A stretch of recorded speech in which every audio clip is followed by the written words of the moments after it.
Gain staging is setting your signal input to be able to an optimum level before noise or clipping, right? Setting your signal level to an optimum level before noise or clipping, right? If the signal level is too low, what happens is there's a tendency that noise can flow in. But if the signal level before amplification is high, it is above, that is signal to noise ratio. So it is the level of noise that comes in your signal, right? The ratio is either your signal, that is the desirable sound, which is not noise, is above the noise level, right?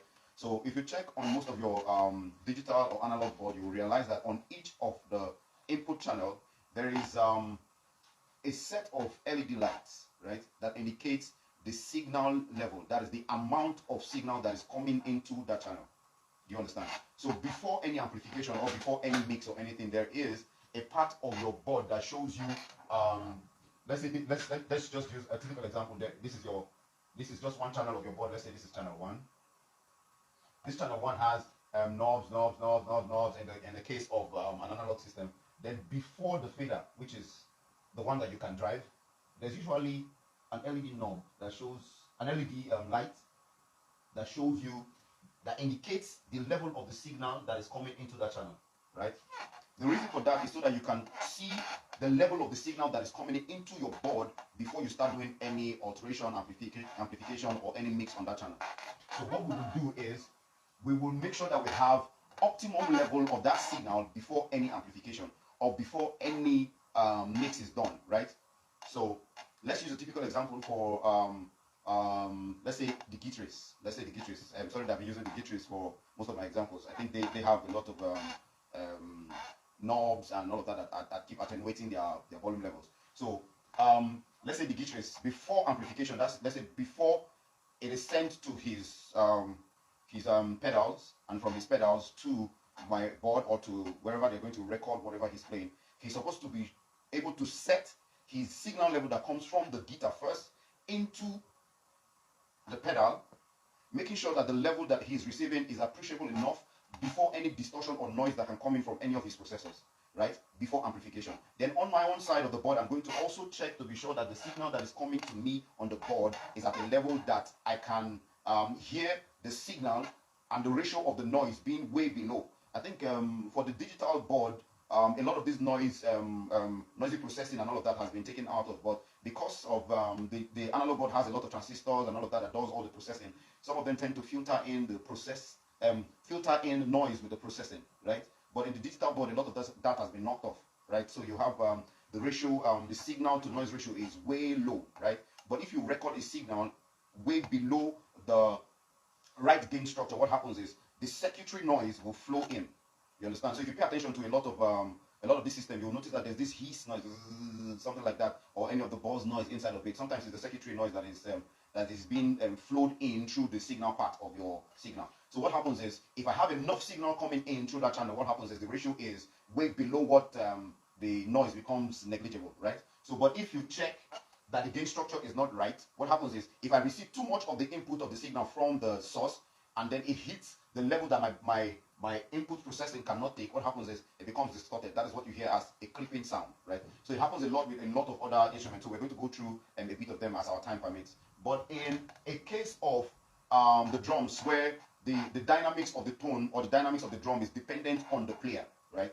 So you can have a player that is very soft, and then you can have a player that is very hard on the drums, and the optimum level, it keeps varying. There's a variation in the optimum level because it's dependent on the intensity of the player. So let's say we do, if we try to gain stage for the drummer, right? If we gain stage, what will happen is, for us to be able to keep the gain at, or the input signal level at the level that we want it to stay at all times, our compressor comes to play, right? You remember we were talking about the compressor the other day on how to use it. So, but let's stay on this gain staging, right? So the gain staging in live music is a lot more different from what you receive as the gain staging if you're recording to a DAW, what you receive as gain staging in the studio space, or what you receive as a gain staging as what's it called, live music. You know, in the live music, what happens is the totality of what you hear at the end of the other side is the product of the gain that goes from the input signal to the processed signal to the amplified signal and then to your final output, right? So if I want to gain stage, I'm going to say, okay, let my keyboardist play. Let him play at a particular level of volume. Let me see what headroom that I can have. So a headroom would mean the maximum level he can get to before the signal begins to clip. Do you understand? So if I see the maximum level that he can get to before the signal begins to clip, I can play below the maximum level. Do you understand? So if we do our gain structure will be on our meter reading, I want every signal that comes into the board to be at an appreciable level. So at an appreciable level would be something close to, so the green lights are okay. The moment you cross the green light, you'll notice on your LED meter, you'll notice after the green light, they're like yellow lights. After yellow light, then it begins to show you the red light, right? And then if you check on your board, you realize that there is a part of your board that is called 0 dB, right? So a lot of times, I've had someone ask a question, what do you mean by unity gain? So the 0 dB point on your fader reading, remember I did not say on your gain reading, I said on your fader reading. So the fader reading, the unity gain on your fader reading means that your input volume or your input signal matches your output signal. So there is no attenuation or amplification on the signal input to that goes out of the processor, right? So let's go back to that gain stage. So on this gain staging, I will check and then get what's it called? My guy to play. Let's say let's look for, okay, typical example is I want to get my singer to sing, so keep singing, and then the person is singing way too soft. If he's singing way too soft and then I crack my gain will mean the amplification of the signal.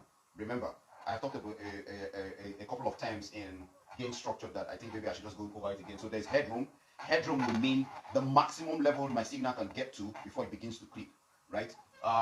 Noise to signal ratio will be the amount of signal I can get before with the ratio to the processor or the circuitry noise that comes with every signal, right? Then gain will be the amount or the deduction in the volume of the signal. That's the amplification or the reduction of the signal that comes into the channel. Then the fader is the ones that you can actually drive.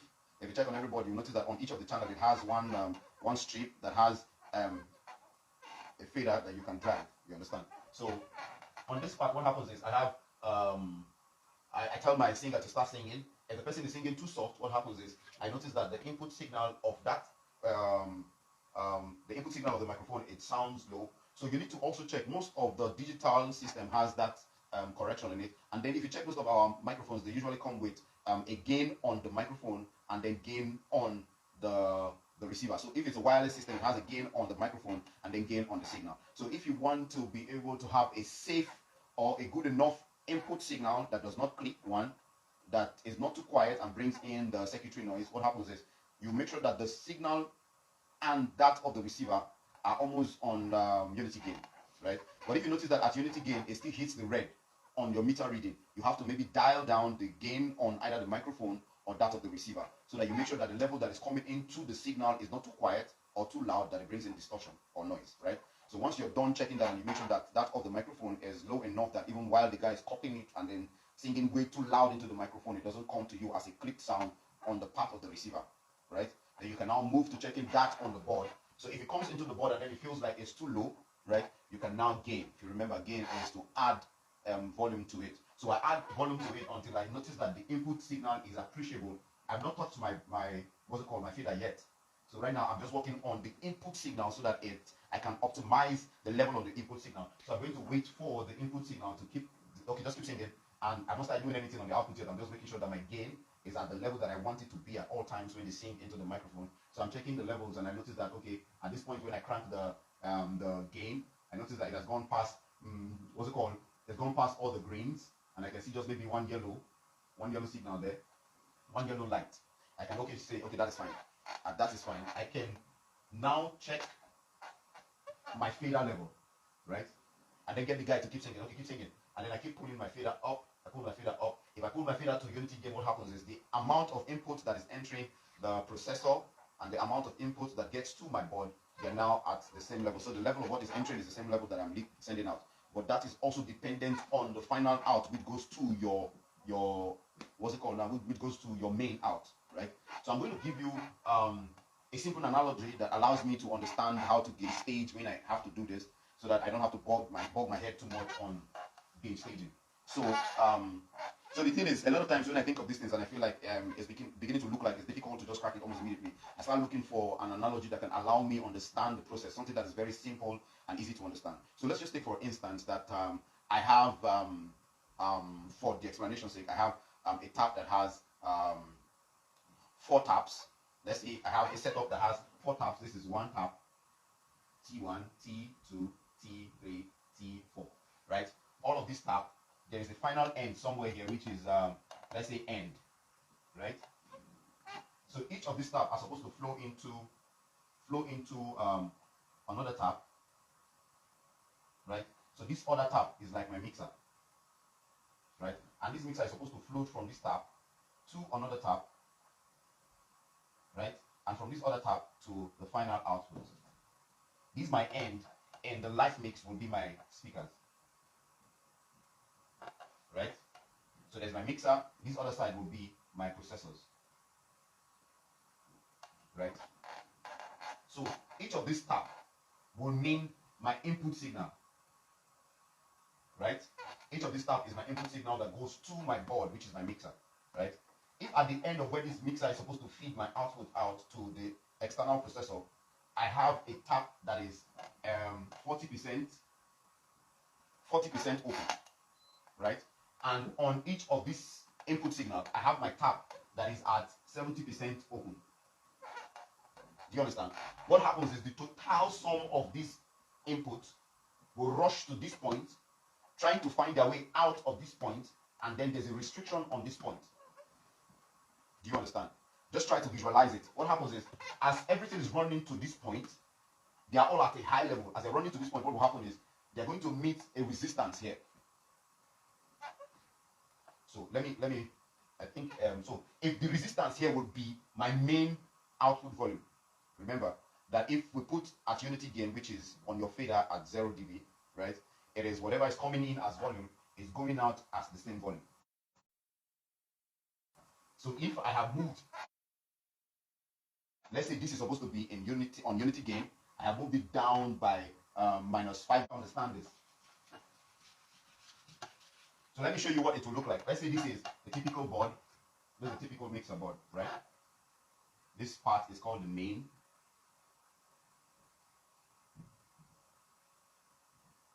This is the input part, right? Most of the board, they usually come with a part that is called DCA or VCA. So there's a part that is the DCA/VCA, right? So what happens is the input signal starts from input to the gain through the processor, that is the EQ or whatever it is, through the processor, the EQ, the compressor, the every other thing that is there, before it gets to the fader. You understand? And every of these guys, they are patched now to the DCA. The DCA allows for you to be able to drive on the fader, drive a band of signals or a band of input signals. Let's say a band of input signals, let's say the drums, to amplify just the band of that signal, right? So let's say we have input 1, input 2, input 3, input 4, input 5. Let's say all of these are the elements of the drums. Let's say the kick, the drums, the kick, the snare drum, the tom tom, tom tom, and all of that. And all of these guys, they already have their faders, right? And all of these faders, they drive each of the elements, right? And we have now passed all of these guys to one of the DCA. Do you understand? And then this DCA is passed in turn to the main. So if I drive the DC, if I drive the signal input for input channel 1, the output that I will get at the main will be dependent on the level of this guy. Will be dependent on the level of the DCA. So if the DCA is on the floor, however I drive this guy, no matter how loud I drive this guy on the fader, on this channel, it will not come out because the DCA that's supposed to be the second tap is on the floor. Is at 0, is at minus, right? So if I drive it, it will be dependent on this guy. So what I would do is to make sure that once this is flowing to this guy is a wide enough doorway for every one of them to flow through it and then flow to the main unhindered or uninterrupted, right? Once I'm done with the gain staging, to be able to get my final output, right, of this guy, of this band, which is the drums, to get this entire band, which is the drums, out of this place without having any of them clipping or bringing a distortion to my final mix, or bringing a distortion to the signal flow that goes to the next line of processing. What happens is I will make sure that these guys, if they are on unity gain, then this guy will have to also move to unity gain. You understand? But it's best for us to what's it called? To drive below the unity gain, because the way the faders are designed is below the unity gain. If you go way below the unity gain, every let's say from minus what's it called now?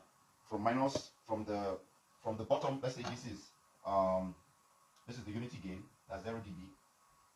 From here all the way up, and then you start having the plus volume. From here, every movement you make from here, right, is very noticeable. If you notice on your meter reading, you will notice that as they calibrate it, from here going up is usually very close to each other, and then when you get up here, it's spread apart.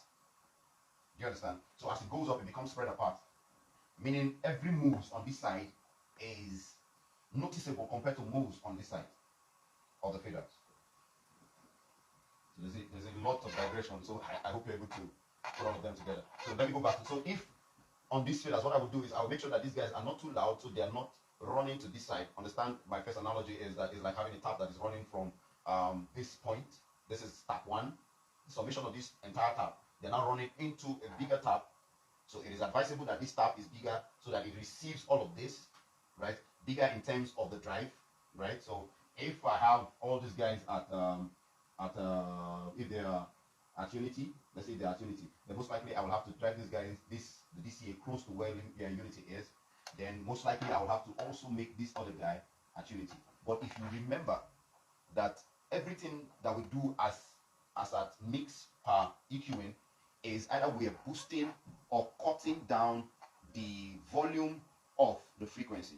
So if you try mixing on this part, what will happen is if you boost any of the frequency on this part, what happens is it has added to the total summation of the gain of this guy, of the drums. Let's say this is the kick drums. Let's say number 1 is the kick drums. So the moment you start doing any boost and cut on the EQ level, what happens is the boost on the EQ level will add to the total sum of the volume level of that channel, right? After you are done, you are done doing the gain structure to make sure that what you're receiving out of the beta while the guy is playing the kick, what you're receiving out of it is just maybe one yellow light that is popping up. But by the time you start mixing that line, what happens is the moment you boost any of the frequency, it adds up to the summation of the level of that particular signal there, right? So if it flows from there to here and then flows from this guy has to be up so that the channel flows to our main, and then there is no restriction or obstruction in the flow. If you notice, most times when you move your fader up to unity gain, it feels like the music becomes very loud and open. What happens is there's no more restriction in the flow of the signal. What happens is as it flows in, it flows through all the processing and then it goes out. So you need to be very careful while you're doing the gain structure to be sure not to have the input signal hit the maximum level, that is the headroom that the system can take. If it hits the headroom, what happens is it becomes a distorted signal. You understand? So in the totality of all that we do, there is continuous adding of volume as it goes down the chain, right? So from where the signal hits the board, which is the mixer, to the final output where the signal hits the speaker, there is continuous attenuation of that signal. Either there is a boost or there is a reduction, right, as the signal goes in the chain. So I will advise that when setting up the entire gain structure of how the signal flows to the end of it, take this in mind. If I have a signal that is this loud, right, I should have a next channel flow that is this loud. Do you understand? So if it flows in, there is no restriction or no obstruction. Do you understand? So always consider it like a flow, a tap flow. So if the summation of the total amount of the flows come together, and then the nozzle that is supposed to flow through is this small, and then every other one that is pumping the liquid through that's supposed to flow through is this big, what will happen is there will be a clustering of this thing that is difficult to flow through that nozzle, right? It's a whole lot that at which time will allow me to go through it so that you understand it. But in all of this, just remember that one, there are several elements in your mix that the attenuation or the volume levels that you will get will be dependent on the intensity of the player, right? So it is best that you first of all fix the problem that will come from the intensity of the player. One, which will be if a player does not hear himself loud enough, there's the tendency that he will increase the intensity of the play.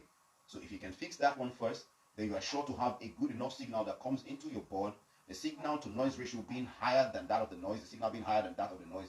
Then you can now set the gain structure on your board, making sure that the input that you receive is at a level that is appreciable, that is enough for you to optimize the signal input, right? Once you're able to optimize the signal input, what happens is you'll get a clean enough signal before processing.